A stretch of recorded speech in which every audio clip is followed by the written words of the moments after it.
இந்த தமிழினம் ஒரு தேசிய இனம். இந்த இனம் இலங்கைக்குள் உட்பட்ட ஒரு சிறுபான்மை இனமாக இல்லாமல் எங்களுக்கு என்று ஒரு வரலாறு, எங்களுக்கு என்று ஒரு கலாச்சாரம், எங்களுக்கு என்று ஒரு சுயநிர்ணய உரிமை, எங்களுக்கு ஒரு எங்க இன பாரம்பரியம் என்று சுயமாக சுய கௌரவத்துடன் வாழ வேண்டும் என்கின்ற நிலைப்பாட்டை எங்களுக்காக போராடியவர்களை நினைவு கூர்ந்து எங்களுடைய பல்கலைக்கழக அண்ணாமார் முன்னெடுத்த இந்த பொங்கு தமிழ் பிரகடனம்தான் எங்களுடைய இன்றைய அரசியல் நிலைப்பாடும் கூட. மிக முக்கியமாக தமிழ் மக்களால் ஏற்றுக்கொள்ளப்படக்கூடிய ஒரு சுயநிர்ணய உரிமையினை வலியுறுத்தக்கூடிய முற்றுமுழுதாக ஏற்றுக்கொள்ளக்கூடிய அரசியல் அமைப்பினையே நாங்கள் கோரி நிற்கின்றோம். இன்றைக்கு தமிழ் மக்களிடத்தில் காணாமலாக்கப்பட்டோரின் தாய்மார்கள் தெருவெங்கும் தங்களுடைய பிள்ளைகளுடைய புகைப்படங்களுடன் இன்று வரை காத்து கொண்டிருக்கின்றார்கள். அதற்கான நியாயமும் நீதியும் இன்றளவும் கிடைக்கப்பெறவில்லை. தேர்தலில் தாங்கள் வெற்றி பெற்றால் அரசியல் கைதிகளை முற்றுமுழுதாக விடுதலை செய்வோம் என்று சொல்லி வந்தவர்கள் இன்றளவும் அரசியல் கைதிகளை விடுதலை செய்ய வரவில்லை. மிக முக்கியமாக ஆனந்த சுதாகரன் அவர்களுடைய பிள்ளைகளை யோசித்து பாருங்கள். இதுவரைக்கும் 4-5 ஜனாதிபதிகள் மாறிவிட்டார்கள். ஆனால் அந்த பிள்ளைகள் பார்ப்பதற்கு யாருமற்று, அதாவது அவர்களுடன் யாருமற்ற சூழ்நிலையிலே இன்றைக்கு இருந்து வருகின்றார்கள். இந்த நிலை எங்களுடைய மக்களிடத்தில், அன்றைய இளையர் சமுதாயத்திடம், இந்த பொழுதுபோக்கு அம்சத்திற்குள்ளும் தொலைபேசிக்குள்ளும் தொலைந்து போகின்ற இந்த இளைய சமுதாயத்திடம் இன்னும் பெரிதளவில் போய் சேரவில்லையோ என்கின்ற ஒரு மன வருத்தம் எங்களிடம் மிக அதிகமாகவே இருக்கின்றது. இன்றைக்கு போதை ஒழிப்பை முன்னிட்டு ஒரு மாநாடு, அதிமேதகு ஜனாதிபதி அவர்களினால் ஒரு கூட்டம் எங்களுடைய யாழ்ப்பாணத்தில் இன்றைக்கு இடம்பெறுகின்றது. ஆனால் நாங்கள் கேட்கின்ற கேள்வி என்னவென்றால், இந்த ஜனாதிபதிக்கு, எங்களுடைய தற்போதைய ஜனாதிபதி அவர்களுக்கு ஒரு 5 நிமிடங்களை ஒதுக்கி செம்மணியில் படுகொலை செய்யப்பட்டு பச்சிடம் குழந்தையினுடைய எலும்பு எச்சங்கள் செம்மணியில் வந்த அந்த எச்சங்களை பார்வையிடுவதற்கு ஒரு 5 நிமிடங்கள் இல்லை. ஆனால் இன்றைக்கு போதை ஒழிப்பை முன்னிட்டதாகவும் முழு நாடும் ஒன்றாகவும் என்று கூறுகின்றார்கள். எப்படி இது ஒன்றாக முடியும் என்கின்ற ஒரு கேள்வி, என்கின்ற ஒரு வருத்தம் எங்களுடைய மத்தியில் அதிகமாகவே இருக்கின்றது. இன்றைக்கு இந்த அரசாங்கத்தினுடைய தோழர்கள் அதிகளவாக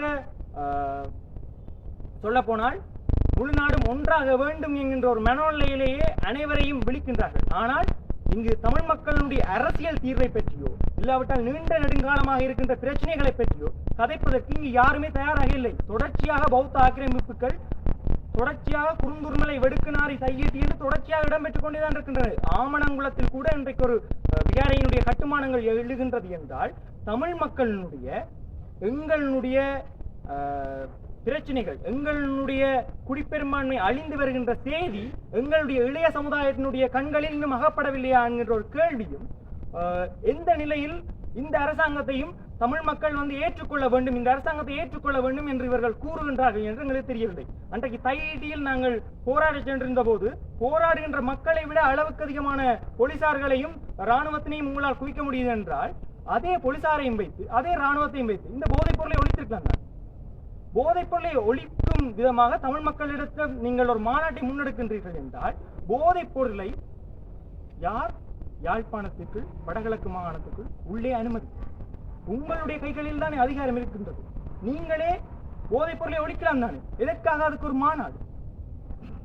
தமிழ் மக்கள் ஒரு விடயத்தை தெளிவாக புரிந்து கொள்ள வேண்டும்.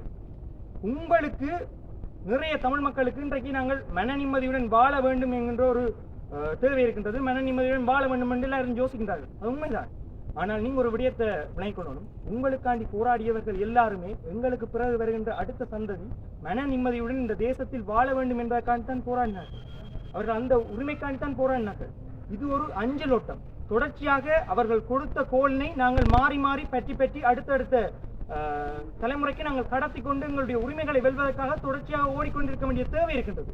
இன்றைக்கு போராடுபவர்களும் போராட்டத்துக்கு செல்பவர்களும் படு துரதிஷ்டவரமாக விமர்சிக்கப்படுகின்றார்கள். நாங்கள் இதில் கேட்டுக்கொள்ள வேண்டிய விஷயம் என்னவென்றால், போராடுபவர்கள் யாருக்காக போராடுகின்றார்கள்? இந்த மக்களுக்காகத்தானே. அவர்கள் இந்த மக்களினுடைய பிரச்சனைகளையும் மக்களை மையப்படுத்தித்தான் போராட்டத்தை செய்கின்றோம். ஒரு போராட்டத்துக்கு சென்றால் தமிழ் தேசியம் இன்றைக்கு பேசினால் அவன் இந்த அரசியல் கட்சி, இந்த புலம்பெயர் அமைப்பு பின்னால் நிற்கிறான் இன்றைக்கெல்லாம் கேள்வி எழுப்புகின்றார் சொல்லுகின்றார். தமிழ் தேசியம் என்கின்றது தமிழ் உணர்வினால் இந்த பல்கலைக்கழக மாணவர்கள் போராட்டத்துக்கு செல்கின்றார்கள் மற்றும் தமிழ் தேசியம் கதைக்கின்றார்கள். அதை முதல்ல நீங்க வந்து விளங்கிக் கொள்ளணும். தமிழ் மக்களை தான் நாங்கள் கேட்கிறோம். மக்களுக்கு ஒரு பிரச்சனை என்றால் நாங்கள் அன்றைக்கு எப்பவுமே நாங்கள் சரியா மக்களுக்கு அனுப்போம். மக்கள் தான் மாணவர்கள், மாணவர்கள் தான் மக்கள். பொங்கு தமிழ் பிரகடனத்தில் கூட இதே போன்ற ஒரு வாசகத்தினை நீங்கள் கேட்டிருப்பீர்கள். அதைத்தான் நாங்கள் திரும்பவும் சொல்றோம். மக்களுக்காகத்தான் நாங்கள் போய் நிற்போம். எந்த ஒரு அரசியல் கட்சிக்காகவும் நாங்கள் எந்த ஒரு போராட்டத்துக்கும் சென்றதில்லை. அதனை முதல்ல தமிழ் மக்கள் வந்து விளங்கிக் கொள்ளணும். நாங்கள் உங்களுக்கான பிரச்சனையில அரசியல் தீர்வு மட்டும் இல்லாமல் தமிழ் மக்களுடைய தற்சார்பு பொருளாதார ரீதியிலும் அறிவு சார்ந்த கட்டமைப்பு ரீதியிலும் நாங்கள் இன்னும் மிக அதிகமாக சிந்திக்க வேண்டிய தேவை இருக்கின்றது. மிக முக்கியமாக தமிழ் மக்களுடைய அறிவு கருவூலத்தின் நிலைத்திருப்பிற்காக தமிழ் மக்களினால் இணைந்து உலகத் தமிழர்கள் அனைவருக்கும் சேர்ந்து ஒரு பல்கலைக்கழகத்தை வேர்ச்சுவல் பல்கலைக்கழகத்தை உருவாக்க வேண்டிய தேவை எங்களுக்கு இருக்கின்றது. இன்றைக்கு 25 ஆண்டுகள் இந்த பொங்கு தமிழ் பிரகடனம் நிறைவேற்று நாங்கள் இந்த நாளில் ஒரு மிக முக்கியமான ஒரு விடயத்தை நாங்கள் குறிப்பிடுகின்றோம். தமிழ் மாணவர்கள் இன்றைக்கு மிக திறமையுடைய மாணவர்கள் இங்கே நிறைய பேர், எக்கச்சக்கம் பேர் இருக்கின்றார்கள் இந்த பல்கலைக்கழகத்தில்.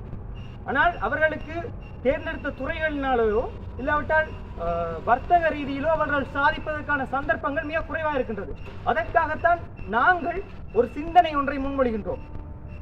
சிந்தனைகள் பொருட்களாக பரிணமிக்கும். இது ஒரு அண்மையில் ஒரு காணொலி ஒன்றில் நான் மிக தெளிவாக பார்த்தேன். எங்களுடைய சிந்தனைகள் தான் அடுத்த கட்டத்துக்கு நாங்கள் என்ன செய்ய போகின்றோம் என்கிற ஒரு விடயத்தினை கொண்டு போய் சேர்க்கும். அந்த வகையில் இந்த தமிழ் மாணவர்களை வெளிநாட்டில் இருக்கக்கூடிய பேராசிரியர்களுடன் இணைக்கும் வகையிலும், அதே மாதிரி வெளிநாட்டில் இருக்கக்கூடிய எங்களுடைய தமிழ் மாணவர்களை இங்கே பல்கலைக்கழகத்தில் இருக்கக்கூடிய கற்றல் அறிவு இந்த பேராசிரியருடன் இணைக்க வேண்டிய ரீதியிலும் ஒரு கற்றல் ரீதியிலான ஒரு தளத்தினை உருவாக்க வேண்டிய தேவை எங்களுக்கு இருக்கின்றது. இன்றைய மட்டில் சிந்தனை கழகம் என்கின்ற ரீதியினில் ஒரு தமிழ் வேர்ச்சுவல் யூனிவர்சிட்டி ஒன்றினை நாங்கள் உருவாக்குவதற்கான தேவை அத்தனை தமிழ் மக்களிடத்திலும் இருக்கின்றது. இது தொடர்பாக சிந்திக்க வெளியிடுங்கள், சிந்திக்க வெளிக்கிடுங்கள். சிந்திக்கும் போதுதான் அந்த சிந்தனைகள் தான் நாளை பொருட்களாக பரிணமிக்கும். அது தொடர்பான நிலைப்பாட்டினை நாங்கள் இன்றைய 25ஆம் ஆண்டினில் நாங்கள் தெரிவித்துக் கொள்வதுடன் மிக தெளிவாக சொல்கின்றோம். தமிழ் மக்களினுடைய பிரச்சனைகள் தீர்க்கப்பட வேண்டும். ஒரு நாட்டில் இன்றைக்கு இந்த பலாலி ஜனாதிபதி அவர்கள் சுதந்திரமாக நடமாடுகின்ற வேளையிலேயே பயங்கரவாத தடை சட்டமும் இன்றைக்கு அமுல்படுத்தப்பட்டிருக்கின்றது என்றால் நீங்கள் கூறுங்கள்.